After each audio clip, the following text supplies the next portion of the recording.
Well, welcome back to the Happy Hippie Podcast. I am back. We took a little week break, but here we are. My name is Amanda McCormack. I am the host of this show. This podcast aims to explore all the areas in life that contribute to bringing us greater happiness. So we take different deep dives into wellness topics, different products, methods, and mindsets that help you feel better mentally, physically, and spiritually. If you are new here, I am a registered yoga teacher, a certified personal trainer, a certified nutrition coach, and a women's health coach. So I have a lot of credentials in those areas. I originally went to school to write comedy shows, and I ended up getting my MBA. That route was not for me. So besides the fact that I have credentials and all of this like fun health stuff, I also went through a journey where I found what actually brings me happiness in life. And I travel a lot. I've spoken to so many other people. I've learned their walks of life. I just love talking to people and finding out their takeaways. Like when I talk to people, I want to know their takeaways in life. So this show is accumulation of the path I've walked and the path other people have walked, and I'm just sharing that to you so that you can increase the happiness in your life and find what really lights you up. This week's episode is another science-backed episode, so it's talking about dopamine and how we can naturally increase that into our lives. So I'll explain a little bit about what dopamine is, how we usually get dopamine and why some of us are depleted with it or getting it from very unnatural sources, and how you can incorporate more natural ways to increase it in your life. And I'll talk about what dopamine is. I don't want to dive too deep into it. I want to do a little catch-up, like 1 minute maybe, of just where I've been and all that jazz. So I just got back from Greece. I went back to Greece to do basically a yoga retreat. It was more of a retreat about embodiment. It was really cool, really interesting. Met a bunch of cool people. So shout out if you guys are listening. I don't know. The one thing I love about travel is purposeful travel, where I travel and I throw myself into a group of people I don't know. It's the most uncomfortable thing, but then it's not. It's actually the most healing thing. And every time I do some sort of travel where I'm living in a community or living in a group, I always get something out of it. I was doing a journal entry about it the other day, and it's just so cool to see like what I can take away from it and the ways it really changed my life. This trip was so inspiring, especially the last bit. I don't know why. It was like the funnest day. It was one of those things that like makes you feel like you're living in a movie. Like, is this real life? And I just was waiting at the gate to get on my flight back home, and I just felt so inspired, so full of life, so fun. And it's cool that people can do that to you. Like when you're with a really good group of people, when you're with people that I didn't even know these people a week before, and it just felt so good. Like, I did have my one good friend with me the entire time. Shout out to Katrina. She was with me, and then we met other people, and it's just cool when somebody is that awesome. Like that group of them are so cool that like you have similar interests as them, and like it fills your cup. I don't really know. I'm smiling thinking about it, but it was a great trip. I thought it was more of a relaxing trip. That's why I went, because I was like, I finally need to do something that's not like a work trade. I feel like the last few trips I've done, I did my yoga teacher training, I've done work trades, I was just doing work. And yes, I had time off, and I do believe that like work trades are a great way to see places, and the easiest and probably the most affordable way to see places for a very long amount of time. I probably won't change that. I'll still do those. But I was like, let's do a trip where I'm actually, doing something purposeful. So I was doing like yoga, embodiment, and meeting new people. Like I was still having that aspect of it, but I wasn't like cleaning up poop or something, like, but I was doing the farm work and all the other things I've done. So it was really cool to just like sit down and like have a trip where there was a focus, but I also like didn't have that pressure where I had to be doing work or I had limited time off, so that's the main reason I went on this trip. And it ended up being a lot more go than I thought it was going to be, but it was so cool because sometimes it's cool to have somebody or people relying on you to go do something because it makes you do it. Like otherwise I truly probably would have slept because I was still adjusting to the time difference. And this was one of the shorter term travel trips I've done. I was only there for a few days, so I wasn't there for like, usually I do like month or more stays, and I do it in a way where I'm like working for the economy or helping in exchange for like a volunteer trade. But this time was just personal retreat with a group of people I've never met, and it was so fun and just so rejuvenating, and I felt so inspired when I came home from the trip. The last day of the trip was just a crazy I don't know, is it like law of attraction type story where the retreat ended and we were 5 hours away from Athens, and Athens was where we're flying home out of, like the main airport. So we had two of the other people on the retreat and then me and my friend Katrina, and we ended up, one of them ended up renting a car that we chipped in for, and we ended up, but we only figured this out like the day of, like the entire retreat we were just like, it's gonna work out. And I don't know, it was just fun to like go with the flow with things. Ended up getting that car. We ended up driving all the way to Athens. None of the three of them booked a place to stay. I booked one place. It was like an apartment complex, hotel kind of vibe. So I booked a room for myself. And then one of my friends had an early morning flight the next morning, and she wanted us to drop her at the airport. And it was just so cool because like the other three of us were like, no way, we're going to drop you at the airport for 12 hours. So we ended up pulling an all-nighter in Athens, which was insane.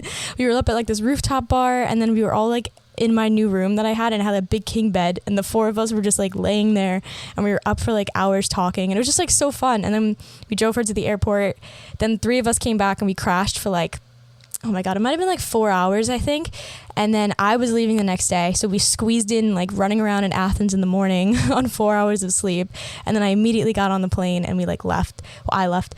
And then everybody kind of went their separate ways. But it was just so fun. Like the idea of just like not knowing what we're doing. We did like a whole cross country trip. We were like running around the city at night. And like in this room, just like, and you know when you're like so tired, it felt like I was at a sleepover when I was like 10, because we were just talking and like it was just nonsense coming out of everybody's mouth. Most of the times it was just like sounds, like nobody was actually talking. I just felt this, it was like really fun, and it just like, I got to the airport and I just felt so good. Like I was like, this is crazy. Like I'm on such little sleep. Like I should probably be a mess right now, but like I'm just so fired up from like being around people like that. So that's one of those experiences that, if it inspires you to travel or go on a retreat, this was truly my first like retreat where I wasn't working for the retreat. Like I was on my own retreat. And again, like I knew my friend Katrina, but I didn't know anybody else. And we all were able to like connect and like make memories together. And it's always fun. So this is your sign if you're listening and you want to book a retreat or you want to book a work trade for like a week or two to try it, just to do it, because it's always worth it. And I remember thinking the night before that last night, in my head, I was like, oh my gosh, I don't know if I could do an all-nighter. Like, what if I just go to bed? Like, what if I just... And I'm glad I didn't, because I have, like, hours of memories that, like, I would not have had if I made that decision. It just made me feel alive. I felt like I was, like, a 14-year-old at a sleepover with a bunch of, like, random people. It was so fun. I'm not even really talking about the rest of the trip.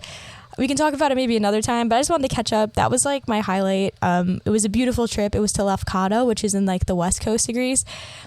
I will always be back to Greece, I think. I originally did my yoga teacher training there. Then I backpacked by myself after my yoga teacher training, and then I went back for this retreat.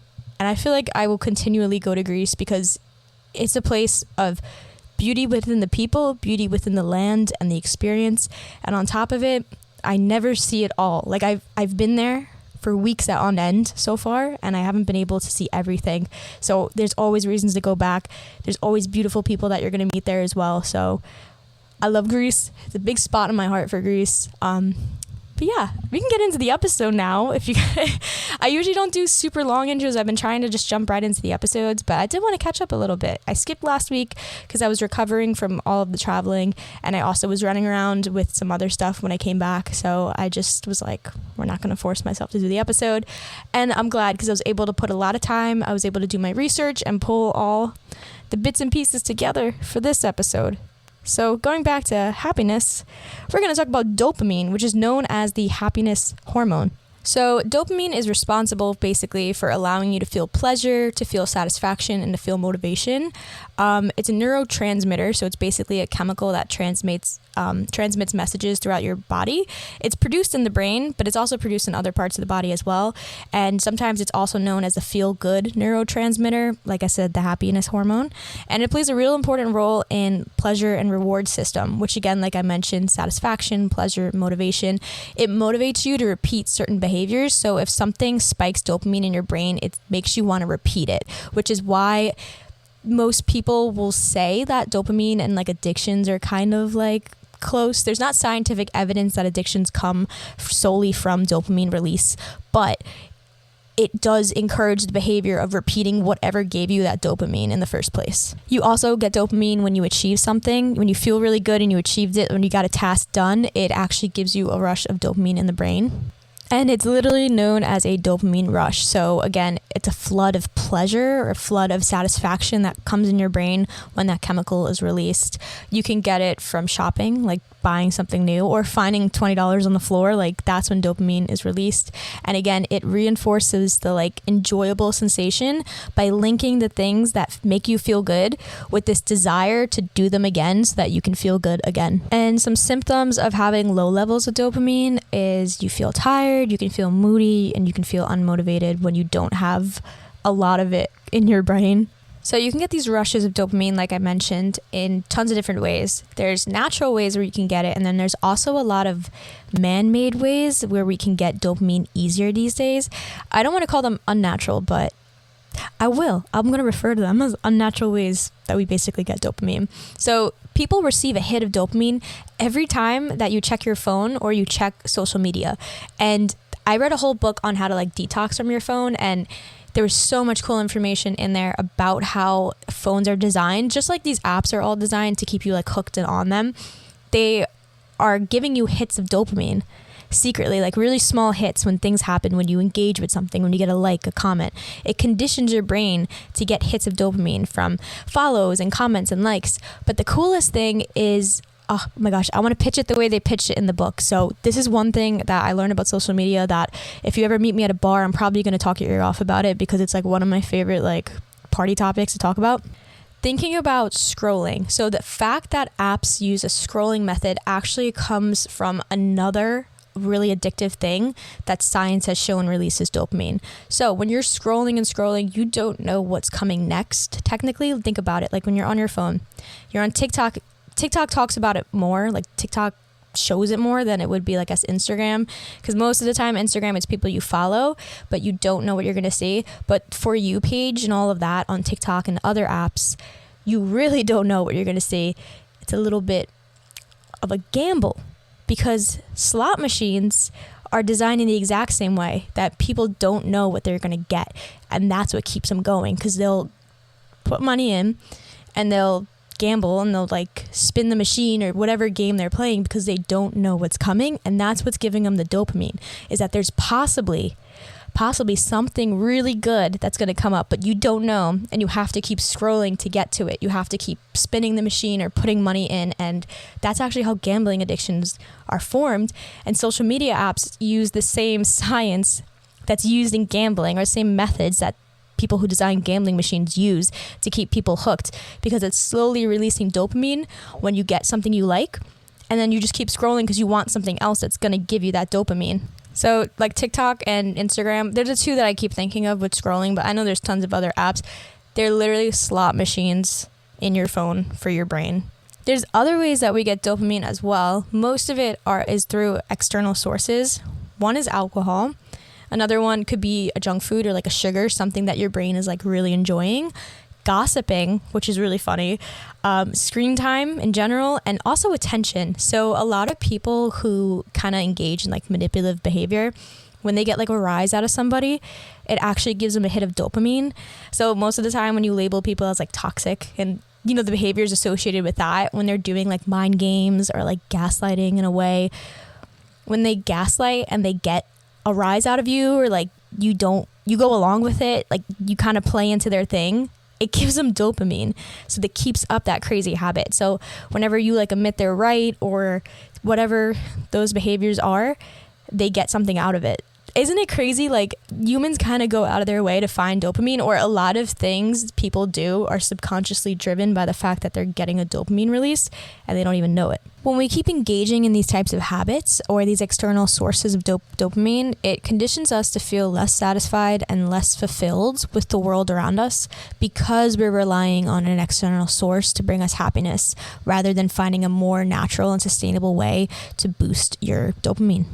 So let's dive into ways that you can naturally boost or increase the dopamine in your body, or give yourself a dopamine hit without it being something bad or addictive like what we were just talking about. So one really cool natural way that your body can give you dopamine is through cold exposure therapy. And it is literally what it sounds like. It's different variables of putting your body into a colder temperature, which I'll explain the science behind. But that can be cold plunges, but it also could be cold showers. So doing like a short cold shower in your house. And some studies even show like 30 seconds of a cold shower blast at the end of your shower counts.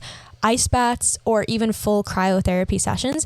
And I'm pretty sure with cryotherapy, it might be everything I just spoke about. Like a cold plunge is technically in the cryotherapy section, but I do know there's like sports recovery places that you can go to that they have cryo chambers, and they have I don't know the proper term, but you put your arm in them. They're like little sleeves, and they pump it full of really cold air, and it gives your muscles the benefits of like the cold exposure therapy. But there's tons of ways you can do it, and you can literally do it for free in your home as well. You can use like an ice roller. There's very minimal ways that you can incorporate using the cold to give you a boost of dopamine. So during cold exposure, your body's initial response is to like constrict, like really constrict all your blood vessels, which conserves the heat and then directs the blood flow into your body's core.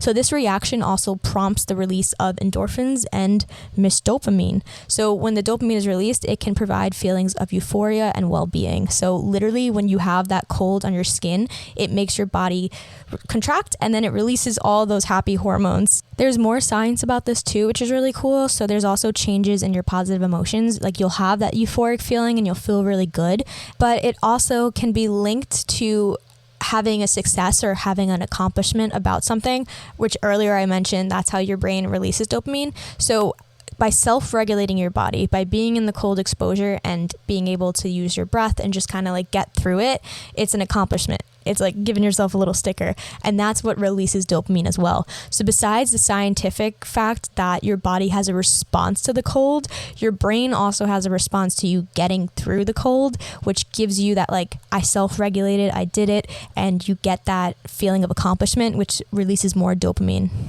So I put ice baths and cryotherapy as number one because I think it's a really easy way to add something into your life that's very natural. It's using a natural element, and you can try ice rollers. You can, like I said, literally take a piece of ice and roll it on your face. You can dunk your head in cold water. You can do a little bit of cold after your shower. That's usually what I'll do, and you can work your way up. So if you're new to it, start very slow. You don't have to go and jump in like a really cold body of water. You can just turn the shower to cold for 15 seconds and just ease into it. You can try it daily, you can try it every other day, but it's a cool thing that you can introduce into your regimen for free that is going to increase your happiness on an everyday basis. Number two is going to sound a little bit self-explanatory because I was talking about how social media and screen time can give you like the bad hits of dopamine. By doing activities that are so-called screenless, like screenless activities, that's actually going to help increase your dopamine through natural sources. I feel like I almost crave doing these things nowadays. So that would be making time for reading, making time to paint, journal. I like to think of it as maybe like seasonal activities. So I get really excited in the fall because I can do all the little fall activities, or schedule like a date night with yourself or with somebody else, which I mentioned a few episodes ago about the artist dates. So in the book, The Artist Way, there's 2 things that she recommends for getting your creativity back, for getting out of a rut, for getting yourself into like flow state, which is once a week going on an artist date. And an artist date is just doing something that lights you up, that whenever you think about doing it, you're like, oh, I don't have time. Because of whatever you have going on in your life, you usually don't make time for it. That could be, let's say you used to paint when you were younger. It could be signing up to go to a paint and sip, or let's say you used to read a certain type of book like fantasy and you don't do it anymore because you don't have time to read fantasy books. It's actively making time, whether it be a 15, 30 minute or an hour once a week, just to do something that really lights you up. So that's what would be a screenless activity. Think about something that you used to enjoy as a kid, or you used to enjoy at any time in your life, that you don't prioritize anymore, or you put it aside, or maybe you have a stigma about it so you don't engage in it. That's the key. That's going to give you dopamine because it's something you enjoy. It's not on the phone. It's not artificial. It's something real. And on top of that, when you're doing something like painting, even though it's a mindless activity, the part of your brain that actively learns, your brain is designed to learn. It's designed to learn until you die. And it releases another hormone that's not dopamine. I can't pronounce it. It begins with an E, but Like, I know my stuff, but sometimes I just like, my pronunciation's really bad.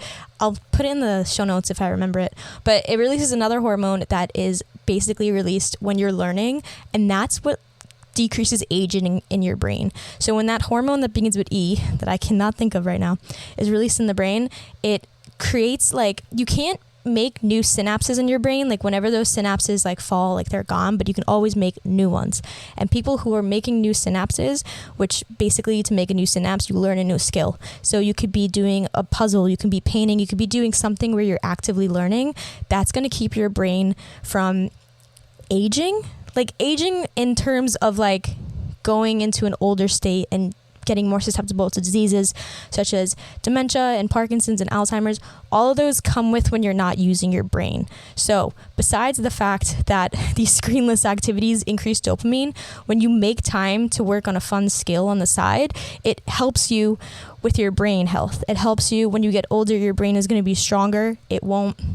There's like tons of science on that too. I feel like I'm going to go down a rabbit hole, but doing activities where you're learning something or trying a new thing or something that you're intrigued by and you want to learn more about it, whether it be reading or a physical activity, it helps your brain in so many ways. It could be hiking. It could be taking a new hiking trail because you're learning in a way when you're going through a route that you don't know. Gardening, all of those things. Really good. Also, I mentioned the Artist Way. I said the Artist Date, but there's also the Morning Pages. I ride or die for both of those. Journaling 3 pages of free writing in the morning. Those are the 2 things that this author wrote an entire book on. She gave so many examples, and in the first page of the book, she says, you don't have to do anything. You could ignore every example I give you, but it's a non-negotiable that you journal every morning and that once a week you take yourself out on an artist date. It could be in your own house. It could be outside of your house, but you're doing something that you enjoy. And I'm saying do something that's going to like have you learn. So yeah, to summarize, get off of the phone and try something for as small as 15 minutes a week that is an activity that you're interested in, something that you want to learn, or something that just lights you up.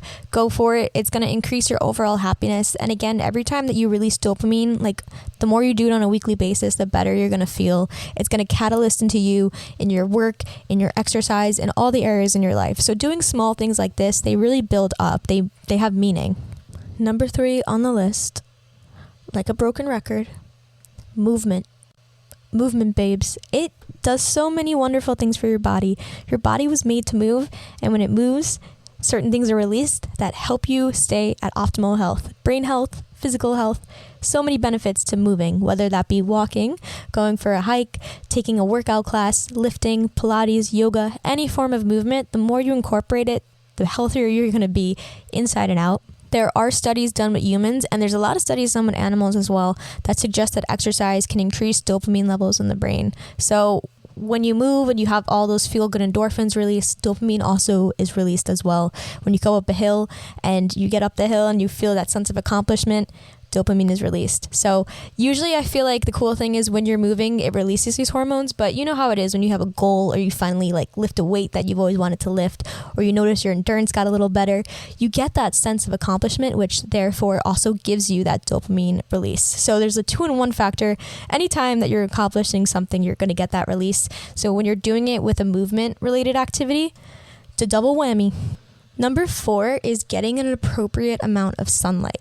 So evidence suggests that sun exposure can increase the density of dopamine receptors in certain areas of the brain. So like I said, we're using cold, we're using the sun, we're just going outside, we're doing natural things. Your body has all these chemicals and all this good stuff in it, and it's so synced up and linked with the earth. And well, the sun's not part of the earth, but you know what I mean, nature. So it's so cool that you can get all these things from just taking advantage of what we actually have in this world. So again, sunlight, just having a daily exposure to it, so many benefits. But I like to go outside, especially as we're going into this fall season and going into the winter, taking time to go outside for even 5 minutes in the morning and just like not stare into the sun, but just like put your face up towards the sun, like close your eyes, do your meditation outside, drink your coffee outside, just spend 5 to 10 minutes. You can bundle up as it gets colder, but even when it's not that nice of a day, like just getting yourself outside for a few minutes a day, literally our brain changes when you go outside. Like how cool is that? I was also going to put fresh air on the list, but I figured I could just talk about it under the sunshine topic. Just getting outside, getting into the sun. Even if it's cloudy, the sun is still there. The sky is so cool. I was actually reading a book the other day talking about this. I think I posted it on Instagram, talking about the subconscious mind and the conscious mind. And they talk about the subconscious mind like how we talk about the stars, that the stars are always there. Like at 2 p.m., the stars are right above you, but you can't see them. And we like to think they're separate, like they come out at night because that's like what we see, but the stars are always in the background. And our subconscious mind is just like that. It's always in the background, always picking up information, but we don't see it. So I just thought it was a really cool comparison. I think I might have posted it. It was from this cool book I was reading. But if you want to learn more about that, we can chat on Instagram. But back to talking about the sky in general, just getting outside, that fresh air, that sunshine combo, it's elite. It's healing. It's so healing. Like when you feel down and you just step outside, your body has a reaction with the ground. And don't even get me started on grounding, just like standing in the grass, like just being connected with nature makes you feel so much better. So if you do want a natural dopamine boost in the morning, just drink your coffee outside for 5 minutes, close your eyes, look up at the sun and just like take it in for a few moments. It doesn't have to be a super long time. Wear your sunscreen, it's all good. But just getting that sunlight, getting that fresh air can actually create more receptors in your brain. And number 5, this is also a really cool topic, working with your gut health. And I also have an episode where I interviewed my friend Linda. I believe it was a few episodes back. If you want to dive more into the topic of how working with your gut health actually affects your brain and affects your happiness, we dive into it pretty deep on that episode. And she's a professional hypnotherapist and does clinical therapy. So dive into that episode if you want to learn a little bit more about it. But a lot of your hormones like serotonin and other neurotransmitters, including dopamine, are actually connected to the digestive system and sometimes produced in that area, which is really cool. Which is earlier when I mentioned that dopamine is produced in your brain, but it's also produced in other parts of the body. It would be the digestive system. And there's evidence that shows that probiotics help to restore gut health. And like the healthier your gut is, the better your body is at making these neurotransmitters. So taking care of your gut health has a direct correlation on dopamine and how happy you feel and how accomplished and successful and motivated you feel has to do with your gut. And again, I want to reference that episode because I know we did talk a lot about it in that one, but even things such as stress can upset your gut. So the more, everything's so connected, everything's so holistic, it's so cool. That's why I do the thing I do and I try to look at everything from a holistic scope, because if you're stressed out, it's going to affect your gut health. It's also going to affect your mood. So all of these things line up, and sometimes what you're eating, your nutrition comes into gut health. So there's so many different factors that literally line up with it. But just to keep it short for this episode, gut health is connected to how happy you feel and how much dopamine is released, as well as other things such as serotonin. I'm pretty sure it's over 90% of serotonin is actually like produced in your gut, which is like a crazy statistic. It is such a fascinating topic, and if you want to do another deep dive into it, I can totally do an episode more about it. If any of the things I spoke about kind of speak out to you about how stress is related to it, how our happiness is related to gut health, let me know, because I would love to do a deep dive on it, but I think I'm going to cut it right here with all the gut health because I will go down a rabbit hole. And we got a few more bullet points to get through. Okay, moving on to number 6, getting enough sleep. So I know some of the stuff sounds repetitive. I'm like, go exercise, sleep. But let me tell you the science behind it because it's really cool. Studies have shown that basically a lack of sleep can disrupt the normal cycle of having a higher dopamine release in the morning. And it tapers your dopamine release in the evening, which again supports you having like a normal wakefulness and sleep pattern. So by making sure that you get enough sleep, it starts your morning off right, literally, because your body's releasing dopamine. There's a lot of reasons why sleep is awesome. There's so many reasons why. It's just like an exercise when a lot of people think lifting weights and just exercising straight is what's going to give you results. When your body actually creates the bigger muscle mass, it repairs the body in your recovery, not when you're actually lifting the weights. So sleep is recovery for the entire human body. All the internal and external functions of your body recovers when you're sleeping. So trying, because I know it's easy for me to just be like, get your sleep, and you might have a job that requires you to work these hours, or you have a child that you have to take care of in the morning, or a lot of different things. I'm just saying the idea of making time to try and prioritize your sleep in whatever way that means to you is so important to increasing so many factors. if you don't get a proper amount of sleep, your cortisol tends to be higher in the morning in general, and there can be times where if you're not sleeping well enough and then you wake up and you're rushing around and you're not eating properly, your cortisol can spike a little bit more, and your dopamine is released at that time as well. So all these factors can affect your dopamine release, and all these chemicals are running the show in your body. They operate. Remember that show Osmosis Jones, the movie, where like I think that's what I think of sometimes when I think of the human body. Like I think of like these little people running around in my body. I'm like, they're running the show. They're doing what they have to do. But what I meant was that in the morning, there's a lot of chemicals moving around in your body that are like helping you wake up and get into the rhythm of things. And when you have a better and a restful sleep, the good hormones and all the good chemicals are higher, and that's what you want. So when you wake up really stressed, which is why I talk about morning routines and easing into your day and getting that night's sleep, so that when you wake up, those good hormones are the ones that are like circulating and not the bad guys like spiking, because a lot of things can spike them. So, and they trickle over into how you feel at work and how you interact with people and how your workouts go. So again, everything is holistic. Coming back to that point, case closed, like drop the mic. So overall, just trying to have a restful sleep, whether that means setting up your evening for success, taking magnesium, reading a book before bed, trying to limit the screen time so you get a restful sleep, or just like putting an hour of TV aside so that you can get an extra hour of sleep, things like that. Just prioritizing your rest, prioritizing your sleep health, your sleep hygiene will help your body stay regulated with the amount of dopamine that it releases in the evening and the morning. And another way to add on to that would be trying to maybe go to sleep at the same time every night if it's possible.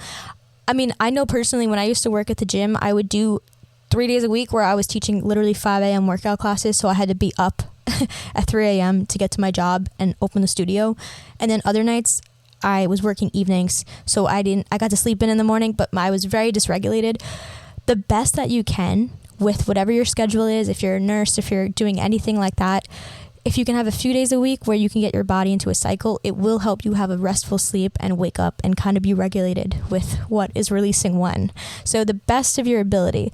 I don't want to sound like I'm just giving you blanket statements about things, because I know the advice I give, I want you to apply it in an applicable way to your life. I don't want to be speaking like ignorantly and being like, go get your 9 hours of sleep, because I know. But trying the best you can to prioritize a restful routine, or trying to slowly go to bed around the same time, or if you can control when you wake up instead, something like that will help your body get into that rhythm and release what it needs to release for you to be at your best. Okay, next topic. It's really interesting. I've done a lot of research in the past year or so about this, more so than I have when I did all my certifications, just because it's so interesting to me. But number 7 is limiting your alcohol consumption. Alcohol is a molecule is a molecule, and it's also a depressant. So right off the bat, if something's a depressant, it's not helping you with your dopamine. But alcohol is weird because it's a molecule and it's different than a lot of other types of substances. It affects your brain differently, and it actually almost like tricks your brain because it starts to release dopamine, but then it like takes away your dopamine. So let me explain a little bit about alcohol because it's really fascinating. And disclaimer, like you can still drink. I'm not telling you not to drink, but I just want to inform you, like when you drink a lot, this is what kind of happens in your brain and maybe why you're not feeling so great afterwards besides a hangover. I just mean like chemically what's happening in your brain. Okay, so when you drink initially, like you crack open your first beer, it boosts your dopamine levels. Like it actually does boost your dopamine levels. But then your brain starts to adapt to the dopamine with continued use. So it's going to produce less dopamine, it reduces the number of dopamine receptors in your body overall, and then it increases your dopamine transporters, which carries away all the excess dopamine. So at first it's creating dopamine. So then something that creates dopamine, like we discussed, you want more of it. But the more that you have, it actually does the opposite and it starts to take away your dopamine, which you're like, what? And that's why people sometimes equate addictions with dopamine, because you're trying to get more dopamine, but it's actually taking away the dopamine from you the more you use it. So it is different. Alcohol is different than other substances or like pills and things like that. So alcohol does not prevent the reuptake of dopamine while other substances do that. So basically what happens is that your brain absorbs the dopamine that the alcohol creates, which is why you kind of want it more. since the brain adapts to the sudden increase, like now you're getting all this dopamine because it's being absorbed into your brain because alcohol is a molecule. So now your brain is getting this sudden increase of the neurotransmitter by producing less dopamine because of the link to pleasure. It doesn't want you to stop. So now you want more of it after a few drinks, even though your dopamine levels are starting to deplete. So now you're drinking more. And like I said, it's actually creating less. So your dopamine levels basically fall and then the euphoric buzz goes with it. But then your brain is looking to regain the feeling caused by the increased level of dopamine. So you compensate by drinking more. And then eventually, like if you drink a lot, you basically fully rely on alcohol to generate the dopamine release. So that's how like getting addicted to alcohol kind of starts. But it does when you drink a few drinks on a day basis. Like I guess technically it would be binge drinking if you're drinking over like 4 or 6, depending on what gender you are. But yeah, this is what happens in your body. You want to drink more because you feel good, but then the more you drink, it's actually literally not making you feel good. But your brain's like, what? That first drink made me feel so good. It's a crazy cycle. Alcohol is like a crazy thing. And then in actual alcoholics, the studies that they've done, dopamine levels in alcoholics are significantly below average, which explains why alcoholics continue to seek more and more alcohol to try to achieve that same pleasure. So it's crazy. The long-term effects of drinking often just literally decreases the amount of dopamine that you have in your body. Not saying that everybody that drinks is an alcoholic, but truly when you drink often, it literally reduces the amount of dopamine that your body produces, which is why it's good, I would say, to take breaks from it or limit your consumption every now and then. Just thinking about it or having the awareness about it, because the science of it is it literally gives you a dopamine hit and then you're trying to get more dopamine and it's doing the opposite. It's a depressant. It's making you feel worse. I can do an episode on some of my favorite alternatives to alcohol at the moment. I have a drink every now and then. I'm not like totally sober, but I've learned about this and I've just also learned about other things with alcohol. So I do try to limit my intake of it when I can. And then when like a celebration happens, like I will have some. So I feel like that's what life is. It's just like when people tell you to have cheat meals or not have them, it's all up to you. It's all up to your perception. And I wouldn't say having one drink is going to ruin you or whatever, but just being conscious of it. One thing, oh my gosh, I'm actually really excited to try it. This isn't a plug. It's never a plug. I'm not sponsored by a soul. Everything I buy is a cry for help. I just buy so much. That's how I get my dopamine hit. But I love buying things to make mocktails, but I like mocktails that have a purpose. Like when I don't drink, you won't catch me just drinking like orange juice. Like I love to have some sort of adaptogen or something that's going to make me feel good, but it's like a natural herb, you know, because I think I used to use alcohol as a crutch to like be social. So some of the things I love to buy are like adaptogens. So they have different mushrooms like lion's mane or different herbs or different things that like calm you down. Love it. One thing I just bought and I'm actually so excited about, you know, the recess drinks. So they're like CBD drinks and then some of them don't have CBD in it, but they have things like L-theanine in it and GABA, like things that calm you down and relax you. I like to make little bedtime mocktails with them. They just came out with a series of, I literally just got them. So I feel like they're on the brain. A series of like fake mocktail flavors. So they have like a mojito and like a margarita and like a mule, but they're non-alcoholic, but they have adaptogens in it for benefits. Because sometimes I'm like, if I'm not drinking, I don't want to have like a fake margarita with nothing in it. Like I would rather have juice truly at that point. But like if it has an adaptogen in it and it's giving me that little taste and I feel good with it, then I'm like, huh. So they're really good. I'm enjoying them so much at the moment. I've also been liking the kin euphoric drinks. They're a little bit more expensive and the cans are so tiny. So sometimes I'm just like, girl, why? Like $5 a can and they're kind of small. But they have one that is like a fake rosé. It's called Bloom, the flavor. So good. It tastes like strawberries. I also don't like fake alcohol that like literally tastes like alcohol. Like these drinks taste good. They don't taste like they have like something burning in it. So, but they have the flavor of maybe like an alcoholic drink. So I enjoy it. Like the fake rosé one tastes like strawberries, but it has like, I don't know, it feels like wine, but it's also good and doesn't have that sting. So I enjoy it. And then she also has one that's like a fake spritz. If you like bitters, I don't know if it's for me, but It's a little bitter, but it's good. And it gives you this feeling. I actually had it before the Noah Kahan concert because I was driving and I was like, oh my gosh, I want to like have a little something. So I tried it. It literally warms you up. Like it has this herb in it that makes you feel warm inside. Oh my gosh, so cool. So the world of adaptogen drinks are so awesome. I have tons of other recommendations. Like I love making my own drinks without buying like a canned brand, but there's so many cool things out there, and I have been experimenting with just like using them in social settings, and I have been liking them because they do something for you. They make you feel good, but it's not like something that my body is going to get addicted to in terms of like dopamine hits. Like it's so nice. So I do have suggestions. DM me if you want to know them. I'm thinking of making an Instagram highlight as well of like all my favorites. But yeah, the recess ones are really cool because it's like the margarita flavoring, and then like you get all these amazing benefits for your body, and then you're not actually drinking. So it's kind of cool. Not sponsored again. I just spend way too much. But I'll link some below. I'll link some of my favorites below if you want to check them out. But moving on to our next bullet point. We have 2 left. We're almost there. So number 8 is my nutrition bullet point. So I have like a little title for it, but I'm going to go into some other stuff as well. But number 8, I put to focus on more protein and less processed foods in general, like the scope. I'm all about having a balance of things you enjoy. But let me tell you a little bit about the science. So focusing on more protein in your diet, it's made up of amino acids, which one of them is called tyrosine. So it's vital in the production of dopamine. So when you eat foods that have amino acids in it, or all of them at least, like the essential ones, you're going to get tyrosine. And eating a balanced diet with plenty of protein from foods, you know this drill, like turkey, eggs, beef, legumes, soy, dairy, they help ensure that your body basically has what it needs to maintain the dopamine levels. So you're giving yourselves these like hits, you know, naturally by different things that are increasing your dopamine. But then it goes back to that holistic stuff I keep talking about. It goes back to what you're eating. If you're eating a proper amount of protein, you're giving your body what it needs to maintain these levels in your brain.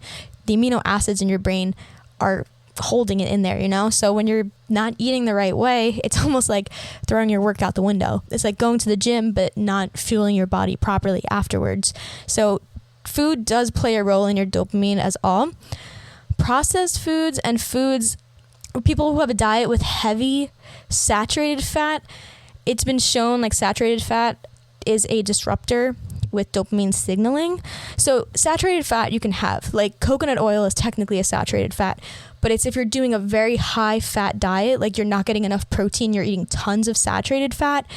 That fat, since hormones are also fat based, it disrupts the signaling of dopamine in the body and the brain.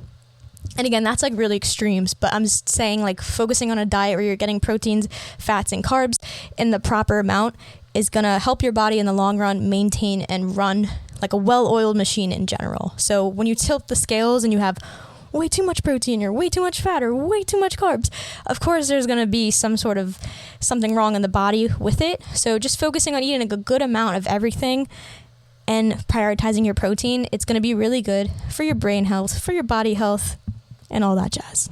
Okay, we made it to our last point, number 9, vitamins and minerals. So just like our macronutrients like protein and carbs that we were just talking about, vitamins and minerals are also important because those vitamins and minerals help with dopamine as well. So your body needs adequate amounts of several different vitamins to create dopamine. Some of those vitamins, which is funny enough, because remember the episode I did about supplements, which I think I did 2 or 3 episodes ago? Some of those bad boys are on this list as well. So iron and B6, which I was talking about in that episode, are some of the things that your body actually needs to help create dopamine. So if you're low on iron, it's harder for your body to create them. The same thing with B6. There's other minerals as well, but if your blood work shows that you're deficient in necessary vitamins, your doctor might advise you to take supplements. I don't want to be the one that's telling you to take all these supplements, so I always suggest like when you go to the doctor to do your blood work and see if you're deficient in them, or if you want to listen to my supplement episode, I talk more about it. I feel like I'm not plugging these episodes. Like I actually do have a good amount of information in them. So if you are curious, I go into some symptoms that would tell you if you're like possibly deficient or maybe looking to that area with certain things. So if you're feeling like sluggish in certain areas, it might mean this. Or if you're feeling this way, it might mean that. So if you want to learn more about ways that you can fuel your body with vitamins and minerals, I also talk about how you can get them through food, so you don't actually have to go out and buy these supplements. You can just try to get more natural foods into your diet, because like I said with the sunshine earlier, the earth supplies everything we need. It truly does. So check out that episode on supplements if you want to learn a little bit more about them. But just know, like, things like iron and B6, we need them to create dopamine. So literally eating food and taking iron, like, it correlates to your happiness. Everything is okay. It was killing me when I was talking about that hormone that began with E, and I knew it, and I Googled the pronunciation because it was killing me. Epithalamine. That's the hormone that's released when you're learning things. So I was talking about that when I was telling you about maybe going into some screenless activities. But guess what? I also wanted to mention this in the sleep section, but I didn't research anything. I just kind of spoke this episode. But when you're sleeping, your body actually creates and releases epithalamine. So when you wake up in the morning, when you have a good night's sleep and you prepare yourself for a really nice sleep at night, epithalamine is released and your body is more equipped to retain information the next day. So that's why kids who don't sleep well enough, they have trouble retaining things, or they can't remember things, because it affects your memory. So when you sleep, not only does it help with the dopamine levels, but you also release epithalamine, which I won't stop saying now. I'll never stop saying it so I never forget it again. But I wanted to add that in at the end. I was going to go back and edit the episode, but I can't lie. I did not want to. So we just put it in at the end. Epithalamine. We're learning all about the hormones, all about the things that your body releases. It's crazy. It knows when to release things to do functions. Our body is so cool. Okay, I left it at 9 things this week. I feel like I could have done more, but sometimes I'm let's just stop with the single digits. For my sake and yours, let's just keep it at single digits. This week, I am going to release a meditation. So I'm releasing this episode Tuesday. Meditation should be up Thursday. It's a meditation that helps with dopamine release, because we're going to go into gratitude in your mind and visualization to help you feel the feelings that you would feel when you're getting dopamine released. So I was going to talk about meditation in this episode, but I didn't want to, that's another rabbit hole. But these are more science-backed things that I wanted to talk about, very specific about sleep and vitamins and all that jazz. I said that a lot of times in this episode. That could be the phrase of the day. But we're going to put up that episode about the meditation. It should be short. I like to keep the meditations under 15 minutes so that they're bite-sized and you can digest them. They're for all levels. So it should be up on this page on my podcast Thursday. So it's a dopamine boosting meditation. So if you're interested in that, stay tuned. I'll post it on my Instagram when it's up, or you can follow the show so that you get notified when it releases. But that is all from me. Just like at the end of a yoga class, the only other advertisement I have for the next 7 weeks on Sundays on my Instagram, which is Happy Holistic Hippie, I'm going to be doing a chakra series yoga class. So every Sunday at 9:30 Eastern Standard Time. Today is October 10th. So the next 7 Sundays, we're going to work our way up from the root chakra all the way up to the crown chakra. We're going to do a full yoga class. So it'll be a Sunday morning flow, and it's going to be IG live, so it's free, so feel free to jump on. And I'll also give you other ways that you can help rebalance your chakra that we're talking about that week, whether it be journaling prompts or different resources that I have saved. So I'm going to give those out during that class. So feel free to come every Sunday, 9:30 Eastern Standard Time. This week, we're going to focus on our root chakra, and it should be really fun. So otherwise, I will see you Thursday when I put up the meditation for dopamine. Feel free to DM me anything that you love about this episode. I was going to say hate, but don't do that, please. Anything you like or anything you want to talk about or questions, if you have an idea episode, all that jazz. Happy hippie, happy holistic hippie on Instagram. That's who you should contact. Anyway, I hope you have a beautiful day, and we will see you soon.